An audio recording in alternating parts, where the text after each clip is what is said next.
ورسوله الكريم أعوذ بالله من الشيطان الرجيم بسم الله الرحمن الرحيم رب اشرح لي صدري ويسر لي أمري واحلل عقدة من لساني يفقهوا قولي واجعل لي وزيرا من أهلي اللهم ألهمنا رشدا وأعصمنا من شرور أنفسنا اللهم أرنا الحق حقا وارزقنا اتباعه اللهم أرنا الباطل باطلا وارزقنا اجتنابه آمین ثم آمین۔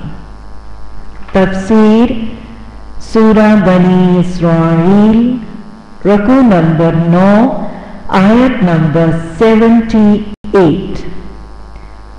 اقم الصلاة لدلوک الشمس إلى غسق الليل وقرآن الفجر إن قرآن الفجر كان مشهودا۔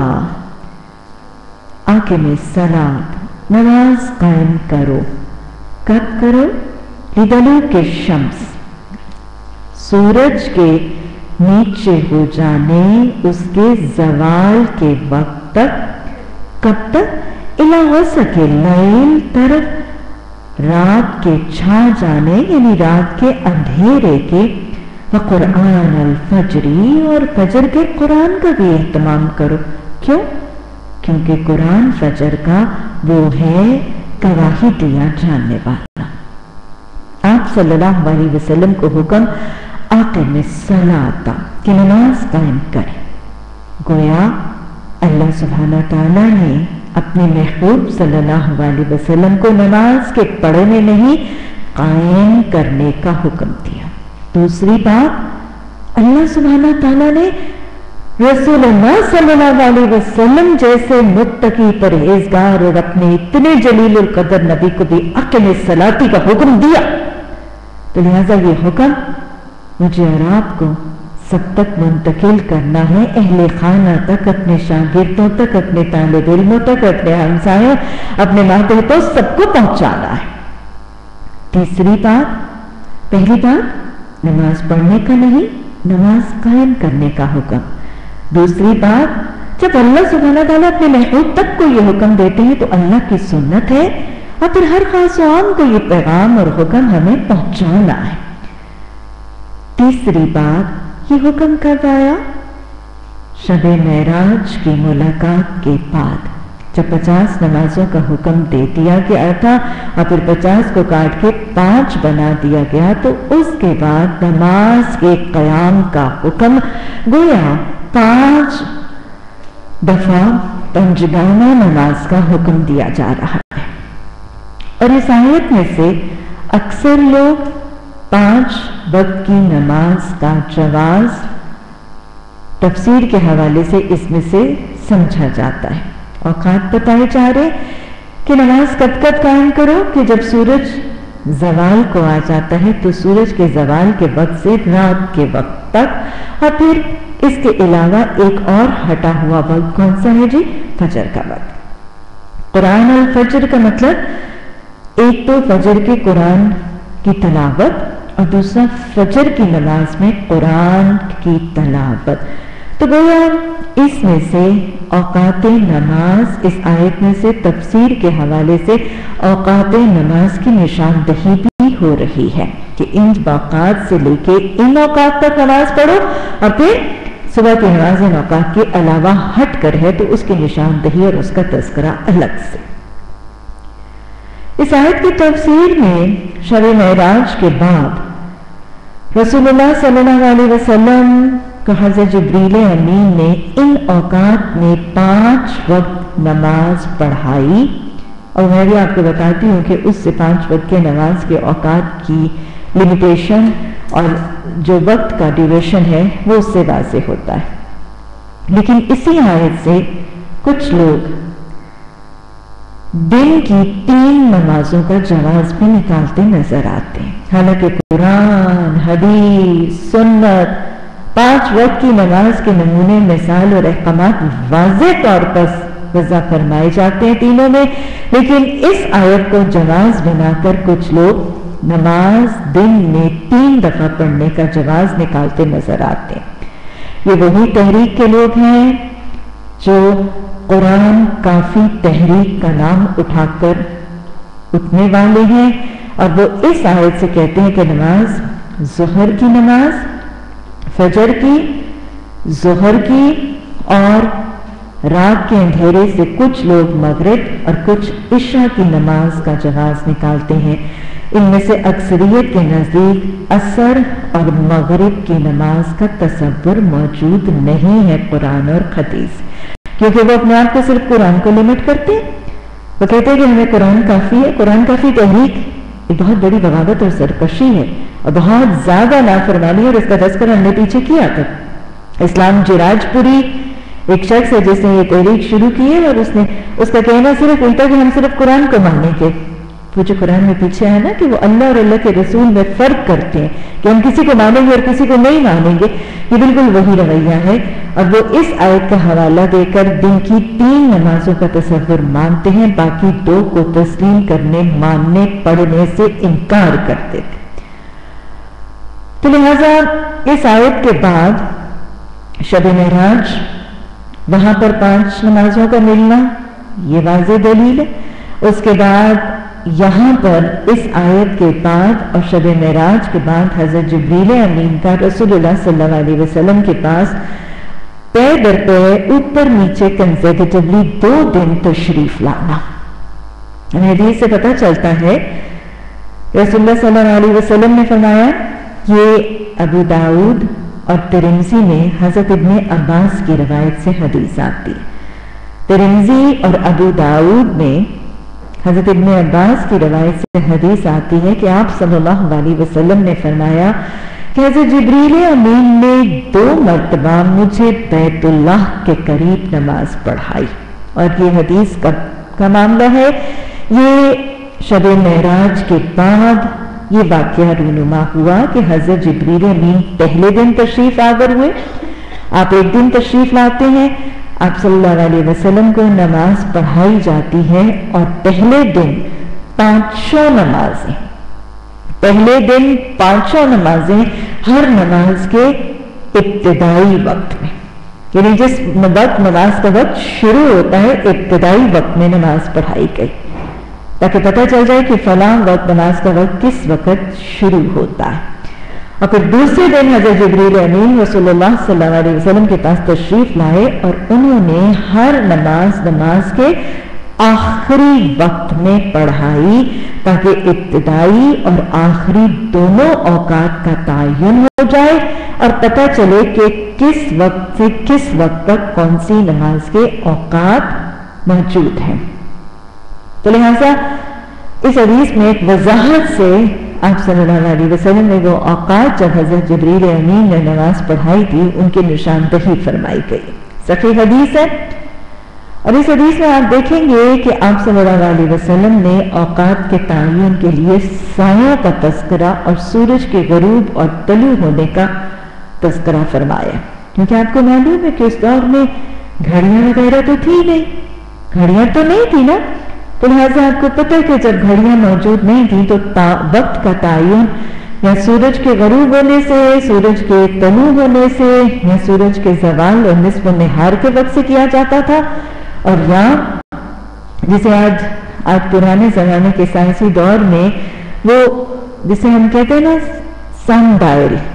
سن ڈائل ایک اس قسم کی چیز ہوتی تھی۔ ایک تو وہ سینڈ گلاس ہوتا تھا نا جس میں ریت ڈالتی جاتی تھی، اور وہ آہستہ آہستہ سرک کی ریت آتی تھی، اور وہ 1 گھنٹے کی علامت، پھر اس کو الٹا دیا جاتا، گھنٹے کا تعین اس طرح کیا جاتا تھا۔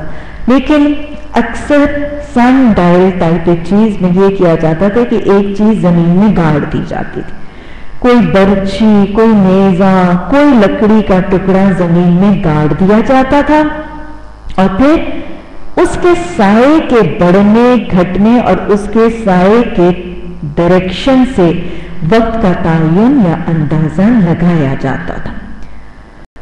اس سے بھی میں نے آپ کو سایوں کے حوالے سے بتایا تھا کہ سورج جب طلوع ہوتا ہے تو سایہ مغرب کی طرف ہوتا ہے، اور جس وقت سورج طلوع ہوتا ہے اس وقت سایہ بہت لمبے ہوتے ہیں، پھر آہستہ آہستہ آہستہ سورج چڑھتا چلا جاتا ہے تو سایہ چھوٹا ہوتا چلا جاتا ہے اور چیز کی طرف آتا ہے، نصف نہار اور زوال پہ سایہ بالکل ختم ہو جاتا ہے، اور پھر جب سورج غروب ہونے لگتا ہے تو سائے پھر دوسری جانب چلتے چلتے طویل اور دراز ہوتے جاتے ہیں۔ تو اسی کے حوالے سے سایہ کے تعین سورج غروب اور طلوع کے ہونے سے یہ ٹائمنگز اور اوقات بتائے گئے۔ حدیث میں آپ کو سناتی جاتی ہوں اور سمجھتی جائیں۔ جبریل امین آپ فرماتے ہیں کہ جبریل امین نے 2 مرتبہ مجھے بیت اللہ کے قریب نماز پڑھائی۔ پہلے دن ظہر کی نماز ایسے وقت پڑھائی جبکہ سورج ابھی ڈھلا ہی تھا، یعنی زوال کے فوراً بعد۔ زوال وہ وقت ہے جب سورج بالکل سینٹر آف دا اسکائی نصف النہار پر ہوتا ہے، یہ بالکل ڈھلا ہی تھا، تو تب آپ نے نماز پڑھائی۔ پھر یاد کر لیجئے، پہلے دن نمازیں اول وقت میں پڑھائی گئی تھی جب ابھی سورج ڈھلا ہی تھا اور سایہ ایک جوتی کے تسمے سے زیادہ دراز نہیں تھا۔ کوئی تو جوتی کے تسمے چھوٹا سا ہوتا، یعنی بھی سائے بالکل چھوٹے چھوٹے بھی سائے تھے۔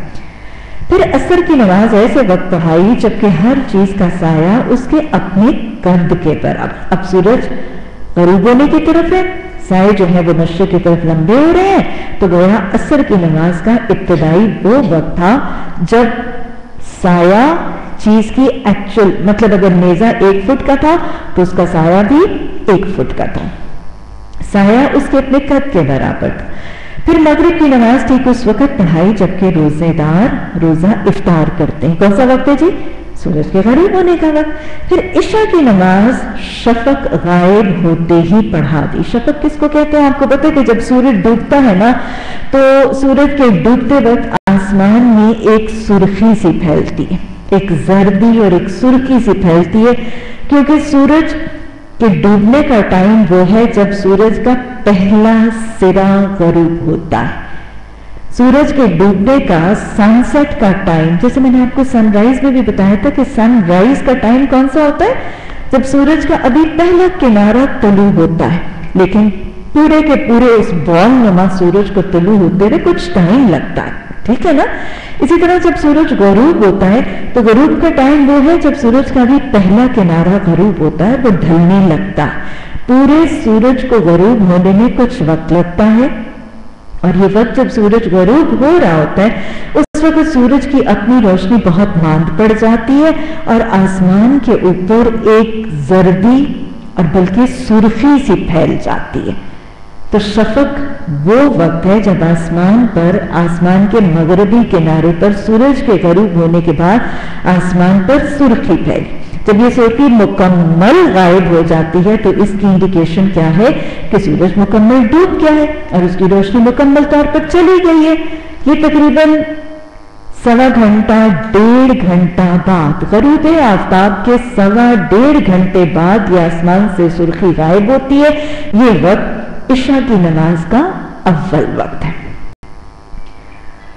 اچھا جی، اس کے بعد شفق کے غائب ہوتے ہی پڑھا دی، اور فجر کی نماز اس وقت پڑھائی جبکہ روزے دار پر کھانا پینا حرام ہو جاتا ہے۔ یہ وہ وقت جب فجر کی اذان ہوتی ہے، اور فجر کی اذان عموماً طلوع آفتاب کے وقت سے 1.5 گھنٹہ پہلے ہونے کا وقت ہے، تو لہٰذا جب روزے دار پر کھانا پینا حرام ہو جاتا۔ دوسرے دن انہوں نے ظہر کی نماز مجھے اسی وقت پڑھائی۔ گویا حضرت جبریل امین نے صرف محمد صلی اللہ علیہ وسلم کو تنہا نماز پڑھائی تھی۔ آپ معلم ہیں، حضرت جبریل امین معلم ہیں، اور محمد صلی اللہ علیہ وسلم طالب علم اور شاگرد ہیں۔ دوسرے دن انہوں نے نماز مجھے اس وقت پڑھائی جبکہ ہر چیز کا سایہ اس کے سائے کے برابر، اس کے قد کے برابر تھا۔ گویا ابھی دوسرے دن کون سے وقت پہ پڑھائی جا رہی ہے؟ ہر نماز کا آخری وقت۔ ظہر کا آخری وقت پھر کون سا وقت ہے؟ عصر کا اول وقت، ظہر کا آخری وقت ہے، کیونکہ پچھلے دن عصر اس وقت شروع کروائی تھی جب سایہ اس چیز کے قد کے برابر تھا۔ دوسرے دن ظہر اس وقت پڑھائی جب ابھی سائے قد کے برابر تھے۔ پھر دوہرا لیجئے، ظہر کا آخری وقت عصر کا اول وقت ہے۔